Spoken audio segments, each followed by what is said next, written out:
કચ્છમાં સારો વરસાદ વરસ્યો છે। બીજી તરફ આફતભરી પરિસ્થિતિ વચ્ચે મદદરૂપ થવા માટે કચ્છના જાણીતા ઉદ્યોગપતિ ચેતન ભાનુશાલીએ પહેલ કરી છે।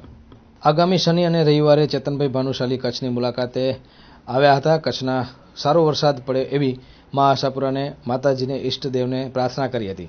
જોકે કચ્છના સદનસીબે બહુ સારો વરસાદ થયો, પરંતુ હવે જ્યારે અબડાસા અને અમુક વિસ્તારોમાં જ્યારે અતિવૃષ્ટિની ચિંતા લોકોને સતાવી રહી છે, ત્યારે એમણે ટેલિફોનિક મા આશાપુરાની સાથે વાત પણ કરી હતી અને હૈયાધારણ આપી હતી કે કચ્છના લોકોને કંઈ પણ તકલીફ નહીં પડે અને જો એમનું ટ્રસ્ટ માતૃશ્રી બચ્ચીબાઈ સુંદરજી મેમોરિયલ ટ્રસ્ટ કચ્છના લોકોને કોઈ પણ રીતે ઉપયોગી થશે તો એમના માટે ખુશનસીબી હશે।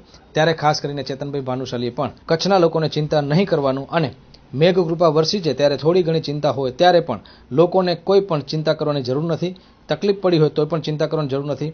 એમનું ટ્રસ્ટ લોકો પાસે ખડે પગે ઊભું રહેશે। તો આ હતા માતૃશ્રી બચ્ચીબાઈ સુંદરજી મેમોરિયલ ટ્રસ્ટના ચેરમેન ચેતનભાઈ ભાનુશાલીની કચ્છિયતના એક દર્શન।